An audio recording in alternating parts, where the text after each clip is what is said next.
Bom, gente, passando aqui para poder iniciar aqui uma explicação sobre o ECA, Estatuto da Criança e do Adolescente. Lembrando que o ECA,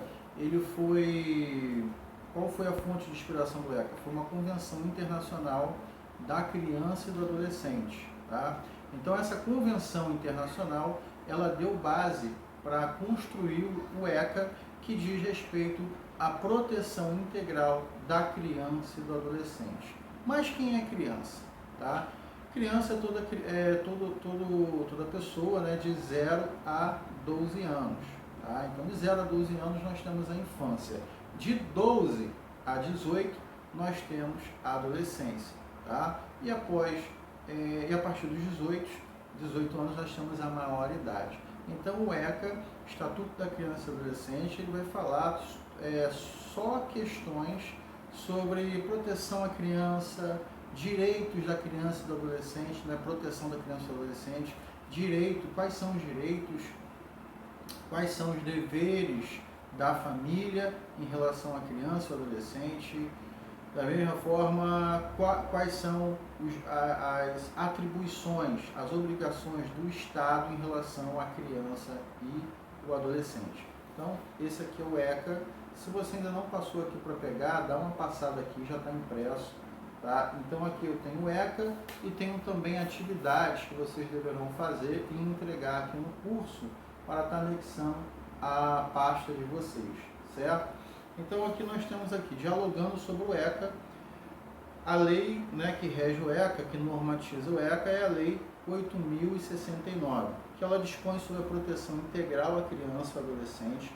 Considera-se a criança, para os efeitos dessa lei, a pessoa até 12 anos de idade, e adolescente aquela entre 12 e 18 anos de idade. Então, menor de 18 até 12 anos, adolescente. Tá? É dever da família, da comunidade, da sociedade em geral e do poder público assegurar com absoluta prioridade a efetivação dos direitos referentes à proteção integral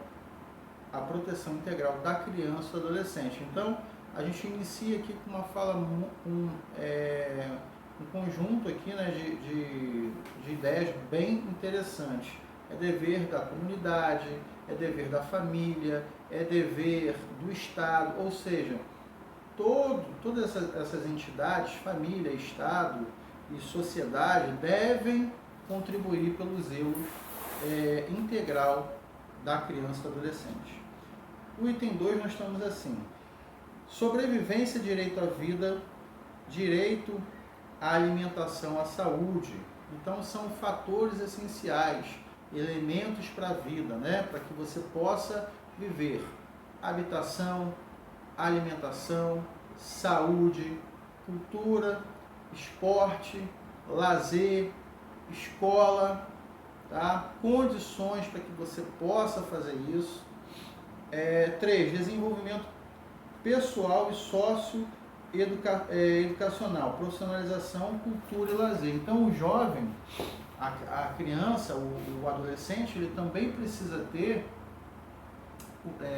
do Estado oportunidade para que ele possa estar praticando atividades físicas, para que ele possa estar desenvolvendo o seu lado cultural, para que ele possa estar também desenvolvendo a sua aptidão profissional. Tá? E o Estado é que deve promover isso por meio de programas, projetos na escola, escolas técnicas, capacitação profissional à distância, presencial, construindo polos do governo federal para que os adolescentes possam, além de ter o conhecimento das disciplinas, ter conhecimento prático e possa também desenvolver uma profissão. Tá? 4. Então deve haver o respeito à integridade física, psicológica e moral, o direito e respeito de liberdade e direito da convivência, dignidade familiar e comunitária. Então toda criança tem esse direito de ter a liberdade de estudar.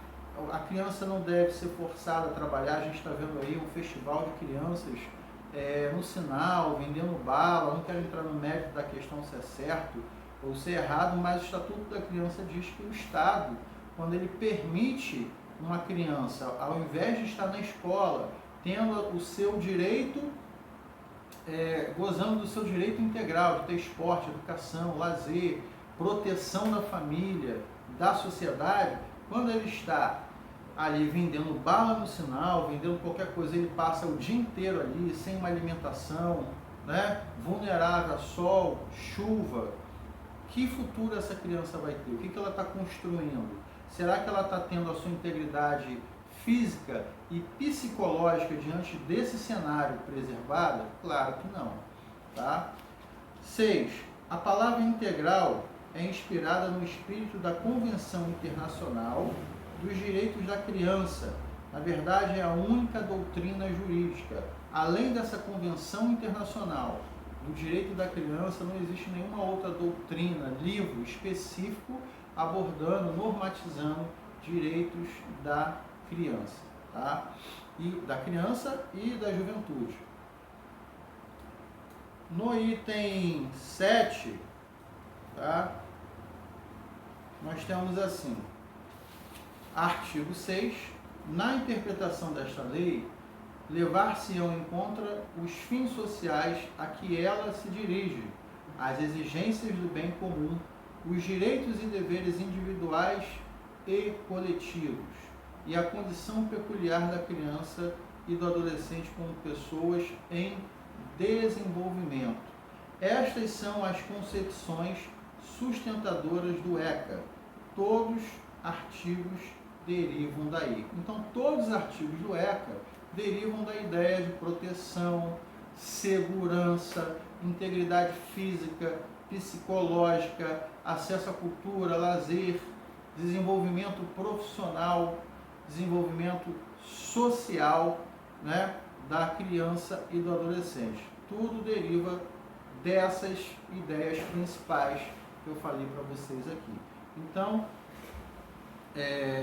no 8, a criança e adolescente, né, são prioridades absolutas, porque eles não conhecem os seus direitos, porque eles não possuem meios para satisfazerem por si mesmos as suas necessidades básicas, porque eles têm um valor prospectivo, ou seja, representam o futuro de sua família, do seu povo e da sua humanidade. Então, cuidar da criança é cuidar do futuro, é cuidar do desenvolvimento do Estado. Como assim desenvolvimento do Estado?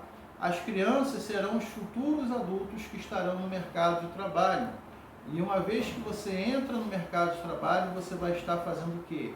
Vai estar contribuindo com a arrecadação de impostos. Então, se eu tenho uma criança, uma infância, uma geração que teve uma infância e juventude sadia, gozando dos seus direitos plenos, com possibilidade de crescimento emocional, físico, na mesma proporção e profissional também na mesma proporção, nós teremos uma sociedade que produz muito, uma sociedade que trabalha, uma sociedade que contribui cada vez mais para a arrecadação de impostos. Por isso, assegurar à criança o seu desenvolvimento. No 9, a relação entre os conceitos de sujeito e direitos de sujeito em condição peculiar de desenvolvimento. A condição de sujeito e direitos é iluminada pelo conceito de pessoa em condição peculiar de desenvolvimento. Isso significa que os direitos não se aplicam às crianças, adolescentes e adultos da mesma forma. Em cada condição de desenvolvimento, o direito assume uma configuração. Por exemplo, eu posso julgar uma criança da mesma forma como um adulto que já passou pelas fases de desenvolvimento físico, psicológica, emocional? Claro que não. Uma criança que não teve acesso à cultura, à educação, que foi abandonada na rua, né? Que cresceu abandonada à própria sorte, a Deus dará.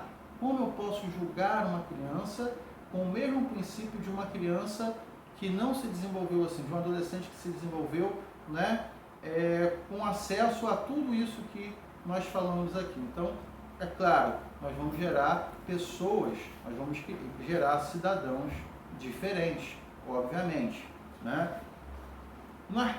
No 10 está assim: o ECA e outras políticas sociais para analisarmos, o tema das possibilidades da influência do ECA em outras políticas sociais. Tá? Temos de nos reportar à letra e ao espírito do artigo 87. Este artigo estabelece as linhas de ação da política de atendimento, que eu visualizo como uma pirâmide com vários andares. Tá? Políticas de promoção, proteção à defesa dos direitos, proteção jurídico-social por entidades, né? Deixa eu só passar aqui, né? Por entidades de defesa dos direitos da criança e do adolescente, serviço de identificação e localização de pais, responsável, criança, adolescentes desaparecidos, políticas de proteção especial a serviços especiais de proteção, atendimento médico, psicossocial às vítimas de negligências, maus tratos, exploração, abuso, crueldade e opressão de políticas e programas de assistência social. Caráter supletivos do artigo 203 e 204 da Constituição Federal afirmam que as políticas, né, são para aqueles que delas necessitam, ou seja, para pessoas ou grupos que estão em estado de necessidade temporária ou permanente. Políticas sociais básicas, aquelas que são direitos de todos e dever do Estado, possuem cobertura universal, saúde, educação e segurança. Então, o tripé, né? O tripé para que uma infância e adolescência seja bem sucedida é saúde, educação, tá? E segurança. Se a criança tem saúde e educação, mas não tem segurança, ela sofre o quê? Maus tratos, abusos, ela é forçada a trabalhar na infância, ela é forçada a perder a sua infância, né? Se a criança tem educação e segurança, mas não tem uma alimentação, ela não tem saúde, né? Se os pais estão desempregados, se não existe uma política pública para ir lá e dar assistência a essa família, para que essa criança e esse adolescente possa ter uma alimentação, ela não tem saúde, né? Então, voltando àquele exemplo das crianças que estão pelas ruas, estão perdendo a sua infância, a sua adolescência e não estão gozando, não sabemos se gozamos, né, de saúde, educação e segurança. Como vivem essas crianças, né? O que o poder municipal e estadual pode fazer por essas crianças? Pode fazer o quê? Cumprir o ECA, criar, desenvolver políticas no âmbito municipal ou estadual que possa ir lá, né, acionar o conselho tutelar, recolher essa criança, ir até a casa dessa criança, saber qual a condição de vida que ela vive, se lá é um ambiente conflituoso, ou se ela trabalha porque o pai está desempregado ou a mãe está doente, averiguar especificamente cada quadro e dar assistência a essa família para que a criança não esteja na rua, pelo sinal, vendendo balas, perdendo a sua integridade psicossocial, o seu desenvolvimento, perdendo a sua vida. Tá? Então, gente, nós fomos aqui até o artigo 11. Na próxima aula seguiremos o artigo 12.